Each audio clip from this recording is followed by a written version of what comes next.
போச்சு 2024 வந்துச்சு. ஏன்னம்மா new year போய் 10 நாள் கழிச்சு வந்து 2023 2024 அப்படின்னு சொல்லிட்டு இருக்கீங்க அப்படின்னு கேட்டிங்கன்னா, நான் எல்லாருமே வந்து அந்த 2023 முடியும் போது 2023 பற்றின வீடியோ 2024க்கான அந்த ப்ரெடிக்ஷன்ஸ் அந்த மாதிரி வீடியோஸ் எல்லாம் போடுவாங்க. நான் கொஞ்சம் வித்தியாசமாக இருக்கட்டும் அப்படிங்கிறதுக்காக 2023ல நடந்த நிறைய விஷயங்கள் இருக்கு. ஸ்டில் 2024 ஆரம்பிச்சு ஒரு வாரம் 10 நாள் எப்படி போகுது அப்படிங்கிறத பார்ப்போம் அப்படிங்கிற மாதிரி ஒரு மனநிலைமை இருந்துச்சு. ஸோ முடிஞ்சதுக்கு அப்புறமா ஆரம்பிச்சு இந்த வீடியோ போடலாம் அப்படிங்கிறதுக்காக இப்போ இந்த வீடியோ மேக் பண்ணிட்டு இருக்கேன். நீங்க வந்து நம்ம சேனலை ஃபாலோ பண்ணிட்டு இருக்கீங்கன்னா கண்டிப்பா தெரியும். நான் 2022லயுமே வந்து 2023 ஸ்டார்ட் ஆகும் போது 2022 ஹவு இன்ட்ரெஸ்டிங் இட் வாஸ் அப்படிங்கிற மாதிரி நான் ஒரு வீடியோ போட்டிருந்தேன். 2023 வந்து ப்ரெடிக்ஷன்ஸ் வந்து நான் போட்டிருந்தேன். இப்போ I am just going to share என்னோட 2023 எப்படி இருந்துச்சு அண்ட் என்னோட 2024ஓட எக்ஸ்பெக்டேஷன் எனக்கு என்ன அப்படிங்கிறது தான். 2023ல வந்து சில பல டிராவல்ஸ் இருந்துச்சு. நான் ஃபர்ஸ்ட் பண்ண டிராவல் நாகாலாண்டுக்கு போயிட்டு வந்திருந்தேன். It was good. எனக்கு டிராவல் ஓகேவா இருந்துச்சு. But then I don't like Nagaland அப்படின்னு சொல்லலாம்.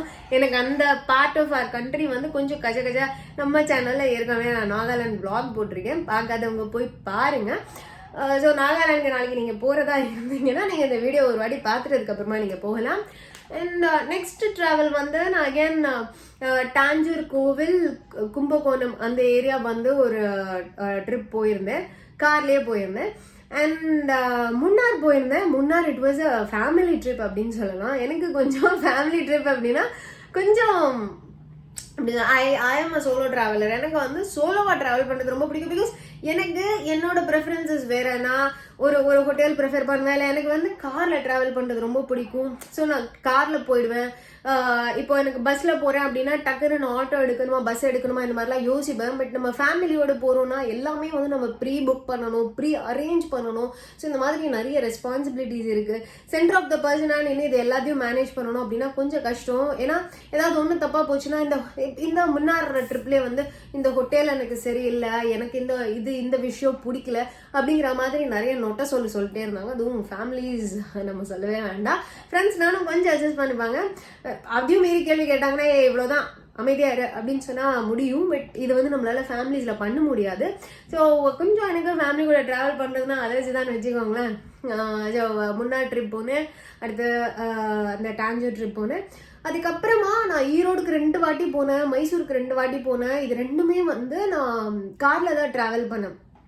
4 டிராவலுமே கார்ல தான் பண்ணேன். It was a business trip அப்படின்னு சொல்லலாம். ஒரு ஒர்க்காக ஒரு ப்ராஜெக்ட். இந்த ப்ராஜெக்டுக்காக நான் 4 வாட்டி கார்ல இந்த மாதிரி டிராவல் பண்ண வேண்டியது. It was very interesting. எனக்கு actually I enjoyed the travel. And அந்த ப்ராஜெக்ட்டுமே வந்து ரொம்ப சக்ஸஸ்ஃபுல்லாக முடிஞ்சுது. அது எனக்கு ரொம்ப ஹாப்பி. ஆல்சோ ப்ரொஃபஷனல் சைடு அப்படின்னு பார்த்துக்கிட்டீங்க அப்படின்னா என்னோட ப்ராக்டிஸ் வந்து ரொம்ப சூப்பராக போயிட்டு இருக்கு. And I'm very satisfied. என்னோட ப்ரொஃபஷனல் என்னோட work side of 2023 is highly satisfied. And personal wise அப்படின்னு பார்த்தீங்கன்னா பர்சனல் கயாஸ் நம்ம லைஃப்ல வந்து எப்போவுமே இருக்கும். ஸோ யா அதுவுமே வந்து ரொம்ப பீக்கும் போல ரொம்ப டெப்த்தும் போல it was again okay year.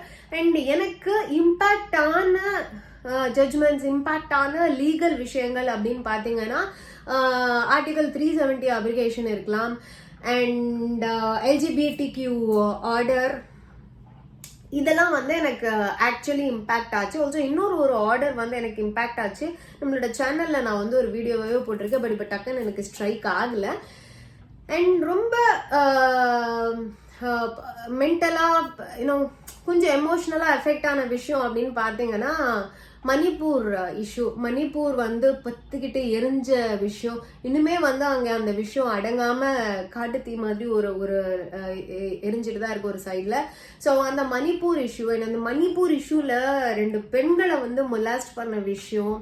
And அதுக்கப்புறமா நம்மளோட ரஸ்லர்ஸோட ப்ரொட்டஸ்ட் டெல்லியில் நம்மளோட ரஸ்லர்ஸோட ப்ரொட்டஸ்ட். அண்ட் அது வந்து ஒரு ப்ரொலாங்கான ப்ரொட்டஸ்டாக இருந்தது. அவங்களோட கோரிக்கைகள் நிறைவேறப்படாமே இருந்த விஷயங்கள்.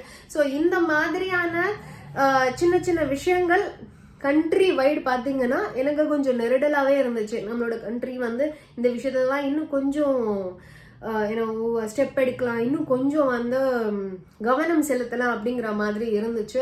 உங்களோட பாலிடிக்ஸ் எல்லாம் தூக்கி ஓரமாக வச்சுட்டு கொஞ்சம் ஒழுங்காக நாட்டை பாருங்கடா அப்படின்ற கொஞ்சம் கோவம் இருந்துச்சு. அண்ட் தமிழ்நாட்டை பொறுத்த வரைக்கும் மிஜாம் புயல் வந்துச்சு. 2015 நம்ம பட்ட அந்த அடி இந்த 2023 எந்தெந்த இடத்துலலாம் நம்ம வந்து நம்மளை காப்பாற்றிக்க முடியும் அப்படின்னு நம்ம ஏற்கனவே அனுபவப்பட்டதுனால 2015 2016 நம்மளால இதை கொஞ்சம் மேனேஜ் பண்ண முடிஞ்சது. 2015 அளவுக்கு நம்மளால வந்து டேமேஜ்குள்ள போகாம மேனேஜ் பண்ண முடிஞ்சது அப்படின்னு வந்து நம்ம சொல்லணும். அண்ட் 2015 அளவுக்கு இல்லாம 2023 சிட்டிக்குள்ள ஓரளவுக்கு தமிழ்நாடு கவர்மெண்ட் கொஞ்சம் ஸ்டெப் எடுத்து சீக்கிரமா எல்லாம் சரி பண்ணாங்க அப்படிங்கிறது நான் என் கண் கூட பார்த்து எக்ஸ்பீரியன்ஸ் பண்ணதுனால நான் சொல்றேன். உடனே கொடி தூக்கிட்டு வந்துடாதீங்க. நான் இந்த ஏரியால இருந்தேன், எனக்கு 4 நாள் தண்ணி 5 நாள் தண்ணி எங்க ஏரியாலையுமே இருந்துச்சு. பட் அவங்க போட்ட எஃபிஷியன்சி நான் வந்து சொல்றேன், அப்ரிஷியேட் பண்ணி ஆகணும் அப்படிங்கிற மாதிரி சொல்றேன். அண்ட் வேர்ல்டு கப் தொடர்ந்து எல்லா மேட்சும் ஜெயிச்சுட்டு வந்து ஃபைனல்ல வேர்ல்டு கப் தோத்தது வந்து அப்படியே ஒரு மாதிரி பிரேக் ஆகுற மாதிரி இருந்துச்சு. பட் 2023 ஐபிஎல்ல சென்னை சூப்பர் கிங்ஸ் வின் பண்ணது எனக்கு வந்து ரொம்ப சந்தோஷமா இருந்துச்சு. ஸோ இந்த மாதிரி மிக்ஸ்டு இயரா இருந்துச்சு, மிக்ஸ்ட் எமோஷன் இயரா இருந்துச்சு எனக்கு 2023 பொறுத்த வரைக்கும். ஒரு கேம் கிரிக்கெட் அப்படின்னு எடுத்துக்கிட்டீங்கன்னா ஐபிஎல்ல ஜெயிச்சோம், வேர்ல்ட் கப்ல தோத்தோம். அண்ட் மற்றபடி நம்ம போன வருஷம் நிறைய கோல்டு மெடல்ஸ் அடிச்சிருந்தோம், சில்வர் மெடல்ஸ் அடிச்சிருந்தோம். இது எல்லாமே ஒரு பக்கம் சந்தோஷத்தை கொடுத்திருந்தாலும் இப்படி மெடலை வாங்கிட்டு வர்றவங்க டெல்லியில அதுக்கப்புறம் உட்காந்து ப்ரொடெஸ்ட் பண்ணும்போது குப்பை தொட்டி மாதிரி தான் ட்ரீட் பண்ணுவோம், அதுதான் நம்ம நாடு அப்படின்னு நினைக்கும் போது கொஞ்சம் அசிங்கமா தான் இருந்துச்சு. அண்ட் இந்த பக்கம் வந்து நம்ம கொடி தூக்கி எங்களோட கண்ட்ரி மாதிரி வேற எதுவுமே இல்லை, யூனிட்டி அண்ட் டைவர்சிட்டி, எங்களுக்கு ஒரு பிரச்சனைனா எங்க நாடே வந்து நிற்கும்டா என் பின்னாடி அப்படின்னு வந்து நம்ம எவ்வளோக்கு எவ்வளோ சேஃபா ஒரு சொசைட்டில ஃபீல் பண்றோமோ அதே மாதிரி மணிப்பூர்ல வந்து அங்க பத்திக்கிட்டு எரியும் போது அது நம்ம இந்த சைட் பேசாம கூட இன்னுமே வந்து இவ்வளோ மீடியா இருக்கு. ஒரு பொண்ணை வந்து மொலஸ் பண்றாங்கன்னா அந்த வீடியோ வந்து சோஷியல் மீடியால அவ்வளோ சீக்கிரமா ஸ்ப்ரெட் ஆகுது. ஆனா இந்த மாதிரி ஒரு ஸ்டேட்டே பத்திக்கிட்டு எரியுது அப்படின்னும் போது அதை பத்தி நம்ம வந்து பேசவே மாட்டேங்கிறோம் அப்படின்றது வந்து கொஞ்சம் அசிங்கமா இருந்துச்சு. அதுக்குன்னு மொலஸ் பண்ற வீடியோ வந்து உங்களுக்கு அவேர்னஸ் கிரியேட் பண்ண தானே பண்றாங்க, அப்ப அது பரவாயில்லையா அப்படின்னு கேட்டா அவேர்னஸ் பண்றதுக்காக மட்டும் பண்றாங்களா அப்படின்னா எனக்கு புரியல. அவேர்னஸ் எந்த வகையில கிரியேட் ஆயிட்டு இருக்கு? இதை பார்த்து இன்னொரு பொண்ணு மேல கை வைக்க கூடாதுன்னு ஒரு ஆம்புலன்ஸ் அவதம் எடுக்கிறான்னா அது அவேர்னஸ்.